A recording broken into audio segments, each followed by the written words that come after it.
Under Joe Biden, American holidays are changing. Black Friday's racist. The supply chain crisis terrorized Christmas shoppers. Columbus Day is Indigenous Peoples Day. And now Easter's under attack because Primetime just learned that this Easter will be missing some eggs. That's right. The egg has become so expensive, no more Easter eggs. They want us to paint potatoes instead because in some states, a dozen eggs is almost $10. Easter egg hunts, basically same thing as throwing your daughter a wedding. Can't afford it. Biden denies he has anything to do with this, but here he is last year taking orders from the Easter Bunny. Pakistan should not, and Afghanistan should be. Oh, the Easter Bunny, he's Mr. President. So the Easter Bunny wants you to paint potatoes and hide the potatoes in your yard. Now, Biden's Irish, so that makes sense. He does what Big Potato wants. Now, Gutfeld's excited. He's already dyeing his potatoes. But the wheels are already in motion and Easter's in trouble. We're getting rid of the eggs. The bunny joined Biden's cabinet. A holiday power vacuum is developing. A new mascot's emerged. Meet Sam Yam. He's the new Easter Bunny, whether you like it or not. Adam Carolla is going to help us save Easter. He's a podcast host and author of Everything Reminds Me of Something. So are you going to be painting your potatoes this Easter?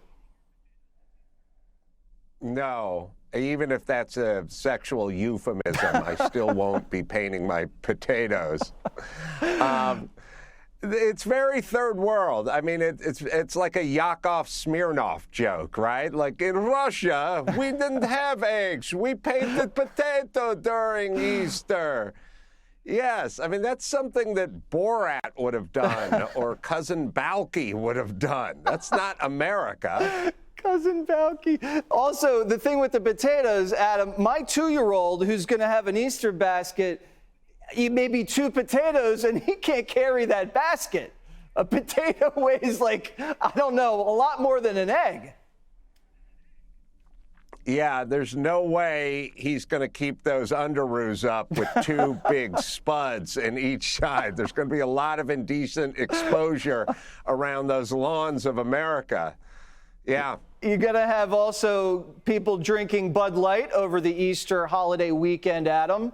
And was that the pitch man or pitch person you were expecting to see? No, when I came up, they had Spuds McKenzie. Speaking of potatoes, right, there you go. That Spuds McKenzie, the party dog. Now we got Tux Mulvaney as the spokesperson. Right. You did the math on that. Yes, I did. I think Spuds McKenzie might have been Me Too'd, so we're going to now have Dylan as the pitch person. But maybe we could get like Vin Diesel for Massengale or something and sort of flip the script on these people. The video shows Suds McKenzie. If you can see what you're watching is Dylan in a bathtub. I don't know what's going on. I'm going to have to move to Coors. Adam Carolla, I don't know what he drinks, but it doesn't matter. He's just as funny anyway. Happy Easter, Adam. Take care of your potatoes. Thank you. Hey everyone, I'm Emily Campagno. Catch me and my co-hosts Harris Faulkner and Kaylee McEnany on Outnumbered every weekday at 12 p.m. Eastern, or set your DVR. Also, don't forget to subscribe to the Fox News YouTube page for daily highlights.